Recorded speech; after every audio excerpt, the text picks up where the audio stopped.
Welcome to I dream ధర్మ మార్గం with Vijitha కార్యక్రమానికి స్వాగతం. ప్రస్తుతం మనతో పాటు ఉన్నారు శ్రీ శ్రీ శ్రీ ఆనంద శివకామేశ్వరి సన్నిధానం వ్యవస్థాపకులు శివకామేశ్వరి ఆనందమయ్య అమ్మగారు. ఇప్పుడు వారితో మాట్లాడదాం. అమ్మ నమస్తే.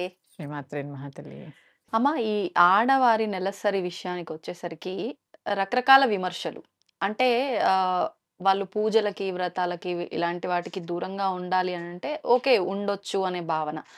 అంటే ఎందుకు ఉండమంటున్నారు అనే విషయానికొస్తే, వాళ్ళ పరిస్థితి కొంచెం అంటే అప్పుడు శారీరకంగా, మానసికంగా వాళ్ళు వీక్‌గా ఉంటారు కాబట్టి, వాళ్ళకొక రెస్ట్ దొరకడం కోసమే పూజలకు, వ్రతాలకు దూరం ఉండాల్సిన అవసరం ఉంది అని ఎక్కడా చెప్పలేదు అని చెప్పి మాట్లాడే వాళ్ళున్నారు.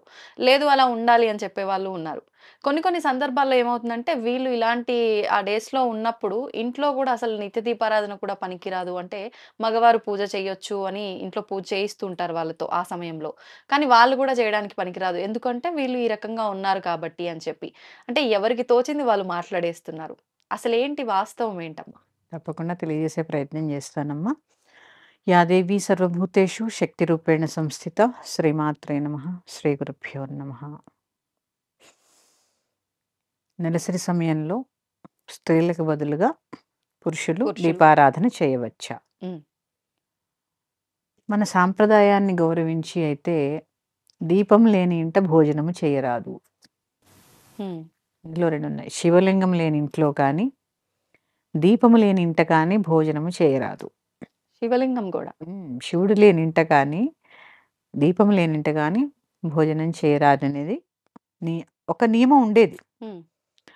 ఇక 3 రోజులు కూర్చునే అవస్థ పాటించగలిగితే చాలా మంచిది. ఎందుకు అంటే తనకి చాలా రెస్ట్‌గా ఉంటుంది. ఈ శరీరము నీళ్ళల్లో ఆ సమయంలో ఎక్కువ నానితే వాత సంబంధమైనటువంటి వ్యాధులు వచ్చేటటువంటి అవకాశం ఉంది. ఇవన్నీ ఆలోచించే మనకు ఒక వ్యవస్థను ఏర్పాటు చేయడం జరిగింది.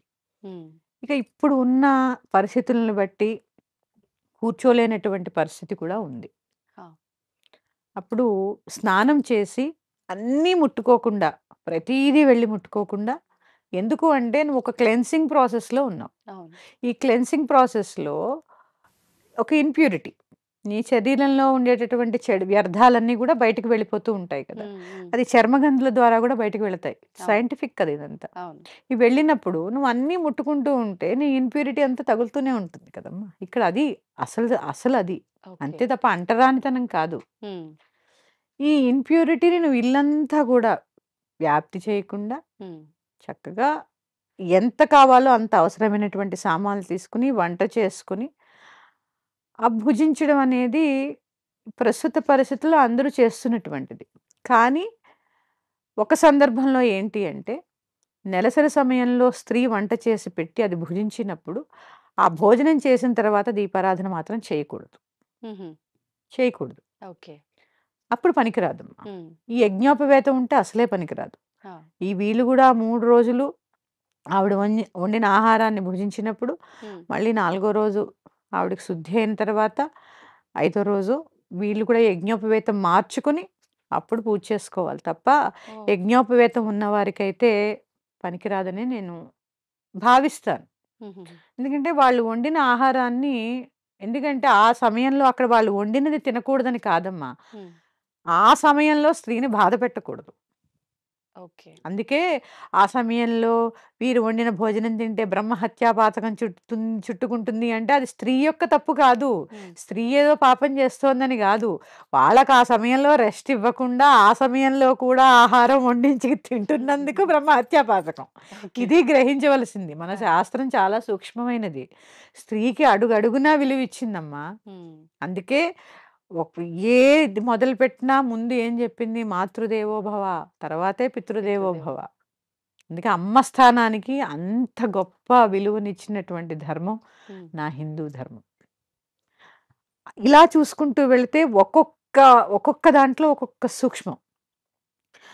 లేదు, చక్కగా ఆవిడ వండినటువంటి భోజనం చేయడం లేదు. ఈవిడ కలిసి ఉన్నా కూడా ఆవిడ వండినటువంటి భోజనం చేయడం లేదు. వీరు స్నానం చేసి చక్కగా పూజ చేసుకొనవచ్చు. చేసుకోవచ్చు. హుహు. చేసుకో. ఎలాంటి తప్పు లేదు. వండిన ఆహారం తింటేనే తప్పు. హ్మ్. అది గూడా ఎందుకో చెప్పాను. అది తప్పు కాదు. అవును. అవును. ఆ సమయంలో ఆవిడకి శ్రమ కలిగిస్తున్నందుకు వచ్చేటటువంటి దోషం. ఓకే. ఓకే. హ్మ్. ఆహా! అందుకని లేదు చెప్పాను గదా! అవును. ఆహారం భుజించట్లేదు. పూజించట్లేదు. చక్కగా స్నానం చేసుకోమనండి. పూజ చేసుకోమనండి. లేదు రాత్రి భోంచేసేసి నిద్రపోతారుగా. అవును. పొద్దున్నే పొద్దున. చక్కగా తలారా స్నానం చేసేసుకోండి. పూజ గది మీరే శుభ్రం చేసుకోండి. హ్మ్. వీరు లేవకముందేనండి. వీరు ఆహా! నిద్ర లేవకముందే దీపారాధన కార్యక్రమం ముగించుకుని, నివేదన చేసి, తలుపు దగ్గరగా వేసేసి వచ్చేసేయండి బయటికి. ఓహ్! మరి వీరు లేచిన తర్వాత పూజ చేయడం అనేది కరెక్ట్ కాదు. చేయకూడదలా. చెప్పాను గదా! ఇప్పుడే ఒక క్లెన్సింగ్ ప్రాసెస్‌లో ఉన్నప్పుడు అవును. శుభ్రపడుతోంది మన శరీరం. హ్మ్. ఆ శరీరం శుభ్రపడుతున్నప్పుడు చాలా అవస్థలుంటాయి. హ్మ్. చూడండి ఇల్లు శుభ్రం చేస్తున్నప్పుడు బోలెడు అదేమంటారు? దాన్ని ఉంటాయి గదమ్మా! బూజులు. బూజు. హ్మ్. ఇది గూడా అంతే. మన హ్మ్. లోపల నుంచి క్లెన్స్ అవుతోంది గదమ్మా! అవును. క్లెన్స్ అవుతున్నప్పుడు కొన్ని వ్యర్థాలు వస్తూ ఉంటాయి బయటికి. అందుకే కొద్ది కొద్దిగా దుర్వాసనలు రావడం ఇవన్నీ ఉంటాయి. అవును. ఈ క్రమంలో చేసుకోవాల్సినటువంటిది తేలికైన పద్ధతి ఇది. వారు హ్మ్. లేవక మునిపే ఆ గది శుభ్రం జేసుకోవాలి, పూజ చేసుకోవాలి, వచ్చేసేయాలి. హ్మ్. మళ్ళీ మరుసటి రోజు స్నానం చేసే వరకు కూడా అవేవి కూడా తాకడం గానీ, లోపలికి వెళ్ళడం గానీ చేయకూడదు. ఇప్పుడు కొన్ని కొన్ని సందర్భాల్లో అమ్మ కిచెను, పూజ రూము పక్కపక్కనే ఉంటుంటాయి. హ్మ్. అలా వెళ్తున్నప్పుడు మనం పూజ రూమ్ దాటుకొనే కిచెన్‌లోకి వెళ్ళాల్సుంటుంది. హ్మ్. అంటే అసలు వీళ్ళు తిరగటం కరెక్ట్ పద్ధతేనా? ఇప్పుడు ఇంతకు ముందులాగా పక్కన కూర్చోబెట్టి ఆ 3 రోజులు వాళ్ళని హ్మ్. ఏ పని చేయకుండా ఉండే పరిస్థితులైతే లేవు. లేవు. ఇంకొక విషయం వంట చేయకూడదు అంటే కూడా వీళ్ళు తప్ప ఇంకో వంట చేసే ఆప్షన్ ఉండే ఉమ్మడి కుటుంబాలు కూడా లేవు. లేవు. అవునండి. కాబట్టి ఇప్పుడు మనం మొదట ఇప్పుడు దీపారాధన అంటే ఆడవాళ్ళు మనకు పొయ్యి వెలిగించే దగ్గరే దీపారాధన అసలైంది మొదలవుతుంది ఆ పూజ అంటారు. అవును. మరి ఇదంతా దోషంగా ఏమన్నా పరిగణించవచ్చా అంటే ఏం చెప్తారు? ఇది దోషం కాదమ్మా. ఇప్పుడేమవుతుంది ధర్మం కొన్ని కొన్ని సార్లు మారక తప్పదమ్మా. ఇప్పుడు నువ్వు 2 గదులున్న ఇంట్లో ఉన్నావు. హ్మ్. ఆ ఇంట్లో తల్లి, కూతురు, భర్త ఉన్నారు. హ్మ్. కూతురు రజస్వలయింది, తల్లి రజస్వలయిందనుకుందాం. హ్మ్. ఇప్పుడు ఈ రజోగుణంలో ఇద్దరు ఉన్నప్పుడు ఎవరొండి పెడతారు? ఆయన వండి పెట్టగలిగితే చాలా సంతోషం. కానీ వండి పెట్టాలి గదా! అవును. నిజంగా కూడా ఆ 3 రోజులు వండి పెడితే తప్పేంటి? హ్మ్. వారికి కూడా ఎంత వెసులుబాటమ్మా. హాయిగా 3 రోజులు 27 రోజులు పని చేసి, చేసి, చేసి అలసిపోయిన వాళ్ళు ఆ 3 రోజులకి నిజంగా చాలా రెస్ట్ మగవాళ్ళకి గూడా పనొస్తుంది. పనంటే ఏంటో అర్థమవుతుంది దీనివల్ల. అర్థమవుతుంది. అసలు పనంటే ఏంటో అర్థం అవ్వడానికి ఇవన్నీ పెట్టారు. మీరు తప్పేంటి అన్నారు ఆ 3 రోజులు చేసి పెడితే గాని అదే పెద్ద తప్పు. అవును. ఇప్పుడున్న సమాజంలో. ఇప్పుడు అంటే ఆహ్, ఆడవాళ్ళంటే అన్నపూర్ణలే కాదనట్లేదు గానీ, ఆరోగ్యం బాలేనప్పుడో, ఇలాంటి సందర్భాలొచ్చినప్పుడో మగవాళ్ళు గనక వంట కార్యక్రమం తీసుకుంటే, వీళ్ళెందుకు కూర్చోరండి? ఇదెందుకు ఆలోచించట్లేదు? ఎంతసేపు స్త్రీనే ఎందుకంటారు? హ్మ్. ఆడవాళ్ళు కూర్చోలు, కలిపేస్తారు, ఇది జేస్తారు, అది ఆ! చేస్తారు అని ఎప్పుడూ స్త్రీనే మనం వేలెత్తి విమర్శిస్తాం. చూపిస్తూ ఉంటాం గానీ, ఆ కూర్చునే వెసులుబాటు ఇంట్లో ఎవరు కల్పించి. కల్పిస్తున్నారు? అవును. అటు అత్తమామలు గాని, ఇటు భర్త కానీ, హ్మ్. కొంచెం ఆ 3 రోజులు వాళ్ళు చేస్తే వీళ్ళెందుకు గూర్చోరు? అవును. అప్పుడసలు ఈ ప్రశ్నలు ఉద్భవించేటటువంటి అవకాశం అవకాశమే ఉండదు. లేదు. అవును. ఎటువంటి ఇంప్యూరిటీ ఉండదు. హ్మ్. కలిపేస్తున్నామేమో అనే బాధ ఉండదు. హ్మ్. నిజంగా గూడా మనం అలాంటి ధర్మం ఎందుకంటే మన ధర్మాన్ని మనం పాటిస్తాం గాబట్టి, అవును. ఇది మన ధర్మం అని మన మన రక్తంలో నాటుకుపోయింది. హ్మ్. హ్మ్. ఎందుకంటే ఆ సమయంలో కూర్చోవాలి అనేది మన ధర్మం. ధర్మం. అందుకని చెప్తున్నాను గదమ్మా! కొన్ని కొన్ని సార్లు ధర్మాలు గూడా మారుతూ ఉంటాయి. ఈ దీపారాధన అనేది అసలు నిత్య దీపారాధన లేని ఇంట్లో భోజనం చేయకూడదు. ఇప్పుడమ్మా నిత్య దీపారాధన వరకైతే ఓకే. హ్మ్. లేదు ఇలా ప్రత్యేకమైన వ్రతాలు, నోములు ఇలాంటి పూజలేమైనా వచ్చినప్పుడు, హ్మ్. ఇంట్లో ఒక ముగ్గురు ఆడవాళ్ళున్నారు, ఇద్దరున్నారు అనంటే ఎవరికి ఏ టైంలో ఉంటుందనేది మనం హ్మ్. చెప్పలేం. అందరికీ ఒకేసారి ఉండాలని లేదు. అవును. ఇప్పుడు ఫర్ ఎగ్జాంపుల్ వరలక్ష్మి వ్రతమే తీసుకోండి. ఈ మాసంలో వస్తోంది గదా! ఆ రోజున వీళ్ళు వ్రతం ఆచరించే టైంలో ఇంట్లో మిగతా వాళ్ళకేమైనా పీరియడ్స్ ఉంటే ఈ ప్రత్యేకమైన పూజలు, ఈ వ్రతాలు చేసుకోవచ్చా? వాళ్ళు కలపొద్దమ్మా ఇంట్లో. వాళ్ళని దూరంగా ఉంచి దూరంగానే ఉంచాలి. హ్మ్. ఎలా కలుపుతారు? కలిపి ఎలా పూజ చేస్తారు? హ్మ్. కలపకుండా పక్కన కూర్చోబెట్టే పూజ ఆచరించాలి. హ్మ్. ఎందుకంటే మన ధర్మాన్ని ఆచరించవలసినటువంటి కొన్ని సాంప్రదాయాలు ధర్మం అనే కన్నా కొన్ని సాంప్రదాయాల్ని స్త్రీలే పాటించి ముందుకు తీసుకెళ్ళాలి. హ్మ్. అలాంటి వాటిల్లో ఇదొకటి. అది అంటరానితనం కాదు. నీ గురించి నీకు పెట్టినటువంటి ఒక వ్యవస్థ. హ్మ్. ఆ వ్యవస్థని ముందుకు తీసుకెళ్ళేటటువంటి రేపు మీరు చేస్తేనే కదా మీ పిల్లలకి చెప్పేది. అవును. అది ఇంప్యూరిటీ అని చెప్పొద్దు. ఇది ఎందుకింత ప్యూరిటీ అనేది వాళ్ళు గ్రహించేలా చేయాలి. అంతే. అందులో వాళ్ళలా చెయ్యాలి అంటే మగవాళ్ళు గూడా సహకరించాలి. హ్మ్. సహకరించాలి. ఆ 3 రోజులు వాళ్ళకి చక్కగా రెస్ట్ ఇయ్యండి. అవును. వాళ్ళు గూడా హ్యాపీగా ఉంటారు. ఇప్పుడు మీరు ఇందాకన్నట్టు నిత్య దీపారాధనలో అయితే వీరు పడుకొనుండగానే వీళ్ళు ఈ దీపారాధన అంతా చెయ్యాలి. చెయ్యాలి. మరిప్పుడు ఈ వ్రతాలు ఇలాంటి సమయంలో అయితే మనం అంత ఎర్లీ మార్నింగ్ అయితే ఏం జేయం. చేసుకుంటే ఈవినింగ్ చేసుకుంటారు. లేదంటే కాస్త హ్మ్. 9, 10 లోపు అంతా అయిపోయేటట్టు హ్మ్. చేసుకుంటారు. అప్పుడు వాళ్ళు పడుకునే అవకాశం అయితే ఉండదు కదా! ఆ ఒక పరిస్థితిలో. గదిలో మూలకు కూర్చోబెట్టేసేయండమ్మా. ఓకే. ముగ్గురు ఉన్నప్పుడు. అసలు ఇప్పుడు 4 శుక్రవారాలొస్తాయి. హ్మ్. అవకాశాన్ని బట్టి వీలుంటే అందరూ కలిసి చేసుకునేలాగా ప్లాన్ ప్లాన్ చేసుకోండి. చేయండి. హ్మ్. లేదు ఖచ్చితంగా ఈ సమయానికి చేసుకోవాలి అని ఉన్నప్పుడు వాళ్ళు పక్కన కూర్చోబెట్టండి. హ్మ్. కూర్చోబెట్టి కలిపి అయితే ఆ వ్రతం చేసుకోవడం అనేది అసలు వద్దమ్మా అది. ఓకే. ఇదే చెప్తున్నాను. ఇంప్యూరిటీలో ప్యూరిటీని కలపొద్దు. హ్మ్. హ్మ్. భగవంతుడు అనేది మనం నమ్మేటటువంటి శుద్ధ చైతన్యమైనటువంటి ప్యూరిటీ. అవును. ఆ ప్యూరిటీలో ఇంప్యూరిటీలు ఏవి ఉండకూడదు. హ్మ్. మనసులో ఉండకూడదు, శరీరంలో శరీరం. ఉండకూడదు, ప్రకృతిలో ఉండకూడదు. అంతే. ఇది గ్రహించాలి అందరూ. అమ్మ సాధారణంగా అంటే ఈ పూజలు, వ్రతాలు, నోములు ఇలాంటి దేవతారాధనకు సంబంధించిన విషయాలేమైనా జరిగినప్పుడు, అది మనం నలుగురిని పిలవచ్చు. మనం నలుగురి ఇళ్లల్లోకి వెళ్లి చూడొచ్చు. చూడటం వరకు ఓకే. కానీ, అది మళ్ళీ మనం వీడియోల రూపంలో సోషల్ మీడియాలో అప్‌లోడ్ చేయటము, ఇలా చేయడం అనేది అది అంటే ఆచారానికి విరుద్ధము అనో, లేదు వాడుక భాషలో అంటే అది తప్పు అని చెప్పి చెప్తూ ఉంటారు పెద్దవాళ్ళు. కానీ ఇప్పుడు అదంతా గూడా బ్రేక్ జేసేసిండ్రు. మొత్తం అది సోషల్ మీడియాలో అప్‌లోడ్ జేయటం.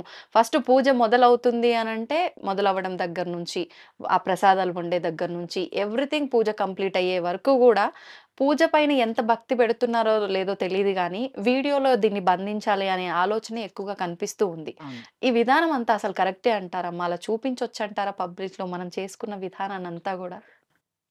కొన్ని వెర్రి పోకడలొస్తూ ఉంటాయమ్మా. హ్మ్. అంటే ఇంగ్లీష్‌లో చెప్పాలంటే ట్రెండ్. అంతే. తెలుగులో చెప్పాలంటే వెర్రి పోకడ. ఇది అసలు పూజ ఎందుకు చేస్తున్నాము అనే అవగాహన లేకపోవడం వల్ల వచ్చేటటువంటి ఇబ్బందులు. ఇబ్బందులు. పూజ ఎందుకోసం చేస్తున్నావు? ఒక వ్రతం హ్మ్. ఏదో మొక్కుకున్నాం. హ్మ్. ఒక సోమవారాల వ్రతం. ఆ! ఉదాహరణకు చెప్తున్నాను. ఓకే. నీకేదో సమస్యొచ్చింది. హ్మ్. ఆ పూజ ద్వారా నువ్వు భగవంతుడికి తెలియచేస్తున్నావు. నాకీ కష్టం ఉంది నాయనా! హ్మ్. నేను నీకు ఇది సమర్పిస్తున్నాను. నా ఈ కష్టాన్ని తీర్చు అని చెప్పి హ్మ్. నువ్వు భగవంతుడిని భక్తిగా, ఆర్తితో వేడుకుంటున్నావు. అవును. ఈ ఆర్తితో వేడుకునే క్రమంలో నువ్వు ఈ ఆర్తితో వేడుకోవడం పక్కన పెట్టేస్తావు. భక్తి పక్కన పెట్టేస్తావు. ఈ వ్రతం ఎందుకు చేస్తున్నాం ప్రత్యేకంగా అంటే వీడియో వీడియో చేయడానికి. చేయడం. ఇది ఎంతవరకు సమంజసం? హ్మ్. మీరే ఆలోచించండి. అవును. నిజంగా మీరిలా చేస్తే ఏదో నేను దీనికి వ్యతిరేకమని నేను చెప్పట్లేదమ్మా. అంటే హ్మ్. ఇలా అంటే మీరిక్కడ కూర్చొని కబుర్లు చెప్పట్లేదా అని నన్ను గూడా అంటారు. ఇది ఇలా చేస్తున్నప్పుడు మీ దృష్టి ఎక్కడ ఉంటుంది? ఇప్పుడు నేనిక్కడ కూర్చొని చెప్తున్నప్పుడు మీరో ప్రశ్నేసారు. నేను ఆ ప్రశ్నకే సమాధానం చెప్తున్నాను తప్ప నాకు వేరే డీవియేషన్ లేదు. లేదు. మీకీ పూజలో ఈ వీడియో మీద ఫోకస్ పెట్టి ఇది సరిగ్గా వస్తుందో లేదో, ఇది సరిగ్గా రికార్డ్ అవుతోందో లేదో, దీనిలోనే ఉండిపోయి పూజ అనేది మొత్తం పక్కకెళ్ళిపోయిందా లేదా? అవును. మంత్రహీనం జరిగింది. క్రియాహీనం జరిగింది. అన్నిటికన్నా అవసరమైంది భక్తిహీనం గూడా జరిగింది. జరిగింది. పూజ అయిపోయిన తర్వాత ఆఖరిలో కొద్దిగా భక్తిహీనం ఏదన్నా జరిగితే క్షమించమని అడుగుతున్నాం గానీ, హ్మ్. మొత్తం అంతా భక్తిహీనం అయితే ఆయన గూడా ఏం క్షమిస్తాడమ్మా? అందులోనూ మనం అక్కడ ఏదైనా తెలిసి తెలియక జరిగితే అది మనం అక్కడ సంబోధించేది. అవును. కానీ ఇక్కడ తెలిసి చేస్తున్నాం. ఇప్పుడు అదే తెలిసి తెలియక సంబోధిస్తున్నాం. అవును. మరి ఇక్కడ తెలిసే తప్పు చేస్తున్నాం గదా! అదే గదా! అందుకని కొన్నిటికి కనుమరుగనేది అవసరం. హ్మ్. ఇక్కడ పూజ చేస్తున్నప్పుడు నువ్వు చేసిన పూజ భగవంతుడికి అందడం అవసరం. జనాలకు అందడం అవసరమా? ఆ! ఇవన్నీ అంటే నేను ఈ పూజ చేస్తున్నాను అని ఎవరికి చూపిస్తున్నారు? మీరు ఎవరి కోసం చేస్తున్నారు? హ్మ్. ఎవరి కోసం చేస్తున్నారు అనే అవగాహన పుస్తకంలో రాసుకోండి. హ్మ్. భగవంతుడి కోసము, వీడియో అప్‌లోడ్ చేయడం కోసం. వీడియో అప్‌లోడ్ కోసం అయితే భగవంతుడిని వాడకండి. హ్మ్. అంటే దేవుడిని ఇలా గూడా వాడేస్తామా? హ్మ్. అంటే అడిగేవాళ్ళు లేరా? లేతే అడిగిన వాళ్ళు చెడ్డవాళ్ళా? చెడ్డవాళ్ళు అడిగిన వాళ్ళు. అంతే. అంతే. అడిగిన వాళ్ళం ఎలాగా చెడ్డవాళ్ళం. అవును. కానీ పూజ కోసం కాదు, జనాల కోసమే చేస్తున్నాము అన్నప్పుడు జనాల కోసమే ఇది చేస్తున్నాము అన్నప్పుడు భగవంతుడిని కూడా వాడేస్తారు. అవును. ఇదొక్కటి ఆలోచించగలిగితే చాలా మార్పొస్తుందమ్మా. హ్మ్. చాలా మార్పొస్తుంది. అలా కూడా కాకుండా కొంత కనుమరుగు అవసరం. ఎందుకంటే నరుడి దృష్టికి నండరాయి పగులుతుందని కొన్ని సామెతలున్నాయి. అవునమ్మా. మీరు ఇంతింత ఏదో కొంతమంది వంటలు చేస్ చేస్తూ ఉంటారు. హడావిడి. అది ప్లేట్‌లలో పెట్టుకొని మేమింత వండాము, ఇలా భోంచేస్తున్నాము. లేదా అమ్మవారికి నివేదన చేసినవి కూడా మీరు వీడియో తీస్తున్నారు. అవును. ఎంత తప్పు? గుళ్ళల్లో చూడండి నివేదన చేసినప్పుడు తలుపేస్తారు. పరదా యేసేస్తారు. ఎందుకు వేస్తారు? హ్మ్. అంతగా నువ్వు ఆ దేవుడిని సర్వాంతర్యామని అందరికీ తెలీదా? అవును. ఇందుగలడు అందులేనని సందేహం వలదు. పంచభూతాల్లో గూడా ఉన్నది ఆయనే. ఉంది. తెలీదా? అవును. కాకపోతే అక్కడొక చంటి బిడ్డకి అన్నం తినిపిస్తున్నట్టు భావన చేసి, ఎవరి దిష్టైనా తగిలిపోతుందేమో అమ్మ అన్నం తింటుంటే అన్నంత భక్తి ఉంది గాబట్టే కట్టెనేస్తున్నారు. హ్మ్. మరి అది లేకుండా నువ్వు అన్నీ చూపిస్తున్నావాయే. ఇంత వండుతున్నావు, ఇంత పెడుతున్నావు ప్లేట్‌లో భోంజేస్తున్నావు. హ్మ్. ఎంత దృష్టమ్మా! మీకే దృష్టి దోషం తగులుతుంది. అదే. ఇవన్నీ గూడా కొన్ని కొన్ని అవసరం లేదు నన్నడిగితే. హ్మ్. కొన్ని కొన్ని సమాజం కోసం కాదు. మీకోసం మీరు చేసుకోండి. అంటే ఇలా చేయడం వల్ల ఏదో అమ్మవారికి, స్వామివారికి కోపమొస్తుంది, ఏదో జరిగిపోతుందని కాదు గానీ, అదే. మీరన్నట్టుగా ఆ! మనం ఆ పెట్టిన విధానం చూసి, అంతే అమ్మో! కదా! ఎన్ని పెట్టింది అన్నారు అనంటే కదా! అయిపోయినట్టే కదా! గదా! ఇప్పుడు దిష్టి. ఇంత ముద్ద కలిపి హ్మ్. ఆవిడ దగ్గర పెట్టినప్పుడు నువ్వు భక్తిగా పెడుతున్నావు. ఈవిడ చూపించడం కోసం పెడుతోందా? అనే రకంగా మనమెందుకుండాలి? నీకు హ్మ్. కావాల్సిందేంటి? నువ్వు కలిపినన్నం, నువ్వు చేసిన ప్రసాదం భగవంతుడు ప్రేమగా ఆరగించగలగాలి. అవును. ఎందుకంటే మన ధర్మంలో నివేదన అనేది చాలా ప్రాముఖ్యత వహించినటువంటిది. హ్మ్. సైంటిఫికల్లీ గూడా ప్రూవ్డ్. నివేదనకి ముందు దాన్ని తూకం వేశారట. ఆహా! కృష్ణుడి గుళ్ళో. ఎక్కడనేది నాకు గుర్తు రావడం లేదు. హ్మ్. నివేదన చేసి, తలుపులేసి, కొంత సమయం తర్వాత తలుపులు తీసి, దాన్ని తూకం వేస్తే 200 గ్రాములు తగ్గిందట అందులో. అంటే నివేదన అంటే చూడండి. మనం అనుకుంటాం ఆ! ఏదో పెట్టాము, ఇదేంటి తీసుకున్నాము. దేవుడొస్తాడా? ఆ! తింటాడా? ఇవన్నీ మన కోసం కాదు. హ్మ్. నిజంగా భగవంతుడు స్వీకరిస్తాడు. హుహు. స్ ఎప్పుడు? త్రికరణములు శుద్ధిగా ఉన్నప్పుడు. మరి నువ్వు ఇలా చూపిస్తున్నప్పుడు అటు పూజ గాని, హ్మ్. ఇటు నివేదన గాని ఏదైనా మరి త్రికరణాలు శుద్ధేవి? అవును. మనస్సు, వాక్కు, కర్మ అన్నీ నీకు ఫోను మీదే ఉన్నాయి. హ్మ్. భగవంతుడి మీద ఎక్కడ లగ్నం అయింది? అప్పుడు నీ కోరిక ఎక్కడ తీరుతుంది? ఆ! పూజ చేశావా అంటే చేశాం. చేశాం. అంతే. అందుకే భగవంతుడి గురించి చేస్తున్నామా? పబ్లిక్ గురించి చేస్తున్నామా? జనాల గురించా? జనాల గురించి చేస్తున్నప్పుడు భగవంతుడిని వాడకు. అంతే. నీ కోసం నువ్వు చేస్తున్నప్పుడు చూపించవలసిన అవసరం లేదు. హ్మ్. ఈ సూక్ష్మాన్ని గ్రహిస్తే అవును. మనకి ఏది అవసరమో, ఏది అదే. అవసరం లేదో తెలిసిపోతుంది. అంటే ఇవాళ రేపు ప్రతీదీ యూట్యూబ్‌లో వీడియో చేసి పెట్టడం వల్ల వాళ్ళకు ఇన్‌కమ్ ఒస్తుంది గాబట్టి, ఎవ్రీథింగ్ ఇంకది పూజ ఆచరించడానికి సంబంధించిన విధానం అంతా చేస్తారు. హ్మ్. కానీ అది ఇలా కమర్షియల్‌గానే ఆలోచిస్తారు. ఆలోచిస్తారు. అంటే ఇది అప్‌లోడ్ చేయడం వల్ల నాకు ఆ! రూపాయొస్తుంది రూపాయిస్తుంది. అన్నట్టు. అదే అంటున్నాను. అది నువ్వు దేనికి చేస్తున్నావు అనేది ఫస్ట్ మీరు క్లారిటీ తెచ్చుకోండి. హ్మ్. నీ కుటుంబ శ్రేయస్సు కోసం, నీ కోసం అయితే చూపించవలసిన అవసరం లేదు. హ్మ్. లేదు జనాల కోసమే చేస్తుంటే భగవంతుడిని వాడాల్సినటువంటి అవసరం లేదు. ఇప్పుడు ఇలా చూపించే వాళ్ళు వ్లాగ్ చేసి చూపియడం అంటే అది వాళ్ళొక అంటే బ్రతుకు తెరువు కింద తీసుకున్నప్పుడు అలా చూపించడం కరెక్టేనా? అంటే మనం 4 వేళ్ళు లోపలికి పోవాలి అనంటే అది ఏదో ఒక రూపంలో మనం ధర్మంగా డబ్బు సంపాదించాలి. మరి ఇలా నేను తీసి పెట్టడం వల్ల అది ఆ రూపాయి నాకు అదే ఉపయోగపడుతుంది. అంటున్నానమ్మా. జనాల కోసము అయితే హ్మ్. నువ్వన్నట్టు కూటి కోసం కోటి విద్యలు. హ్మ్. అలా అనుకోవాలంతే. ఇంక అంతకు మించి ఏం చేయగలను జెప్పు. అంతే. ఇప్పుడు మనం ఇంత చెప్పినా మారేవాళ్ళు చాలా తక్కువ మంది. అవును. నువ్వన్నట్టు ధనమే సంపాదించాలంటే చాలా రకాలుగా సంపాదించొచ్చు. ఈ వీడియో ఒకటే జేసి సంపాదించాలా? హ్మ్. ఇప్పుడు ఆహ్, విస్మయి ఫుడ్స్ అవును. నా ఫేవరెట్. నేను చేస్తూ ఉంటాను వంటలు. నేను ఫాలో అవుతుంటా. వారు అమ్మవారి ఉపాసకులు. ఆ! నేను చూసాను. ఆయన ఎన్ని వంటలు చేయనియండి, తినడం ఎక్కడా చూడం మనం. తినడం చూడము అసలాయన కనిపించరు కూడా. కనిపించరు ఆయన గూడా. మాటలే మాటలే. అంటే దృష్టి అంతా గూడా వంట మీదే వంట ఉంటుంది. మీద. ఎలా చేస్తున్నారు? అవును. ఏంటి? ఆ వంటలోని క్రియేటివిటీ అవును. అది షార్ట్ అండ్ స్వీట్ మళ్ళీ. స్వీట్ 3 నిమిషాల్లో అయిపోతున్నాయి అన్నీ. అయిపోతుంది. ఇది అదొక వ్యవస్థ. అంతే. ఆయనెక్కడా కనపడ్డము, ప్లేట్‌లో పెట్టుకోవడము, దాన్ని భుజించడము ఉండదు. ఉండదు. మీకు నిజంగా పూజా విధానం చెప్పాలంటే అలాగేదైనా చెప్పండి. ఇంకో పద్ధతిలో. ఇంకో పద్ధతిలో. కానీ మేము చేసాము అని చూపించవలసినటువంటి అవసరం మాత్రం లేదు. ఓకే. అది ఖండించవలసినటువంటి విషయం. ఆ! అంటే మీరు చెప్పినట్టు ఏదైనా చెయ్యొచ్చు. కానీ అది దానికి ఒక లిమిట్, లిమిట్. ఒక పద్ధతి అనేది ఉంటుంది. అంతే కదా! దాన్ని బ్రేక్ చేయకుండా మనం ఏదైనా చేసుకోవచ్చు. అవును. అవునమ్మా. ధన్యవాదాలమ్మా. శ్రీమాత్రే నమః. దీన్ని తవ్వండి, తవ్వుతూనే శివలింగం. సరే దాన్ని అట్లా కప్పేసేయండి, చూపించదండి. Krishna is there. మూర్తి పూజ కాదు, సాక్షాత్ బ్రజేంద్ర నందన భగవాన్ ఉన్నారు మూర్తిలో. ఏమీ ఆశించకుండా ఆరాధించే వాళ్ళు కూడా ఉన్నారా ప్రభుజీ? నిజమైన భక్తి అంటే మనకు తెలియదు కాబట్టి